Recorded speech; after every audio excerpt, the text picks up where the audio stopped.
Aspiring firefighters continue to hone their skills at the Firefighter Training Academy. Our Connor Magliozzi has more.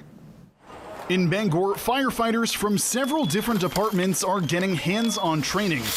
We have a lot of people out here, whether that are on career departments. We also have a lot of people that are on some smaller, whether volunteer departments, or even kind of like paid on call. So to see the younger guys coming out here and just kind of soaking it all up, different whether career paths or opportunities that they may want to pursue one day.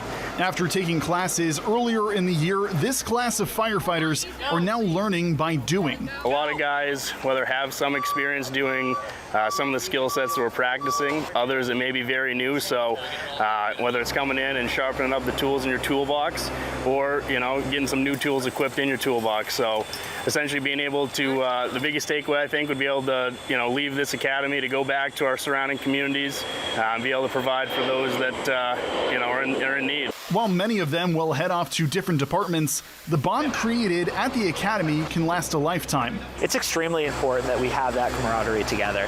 These people are going to make relationships that are going to last their entire career. I was in this fire academy 22 years ago. I have relationships that have lasted the entire 22 years. People that are in my fire academy are chiefs in the area, are officers in the area, they're the decision makers in the area. They're going to make these relationships that are going to greatly impact not just their agency, but all the agencies in the Penobscot County area.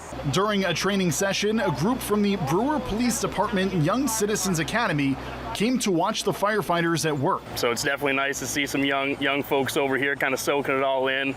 It's certainly a very positive impact that we're hoping to leave on those. It's important for them to see it as a career path.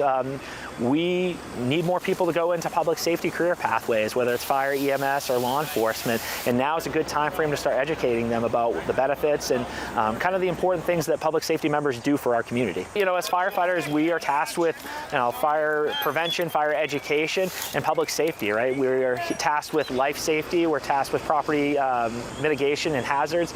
Those are some of the things that are really important. They're our core mission statements. So we're basically out here just to help people every single day in whatever capacity that we possibly can help them out. So it's important to educate the public. It's important to educate the next generation of that, because we're going to need people to take over for us when we all retire. So, Connor Magliozzi, WBI, TV5 News, Bangor.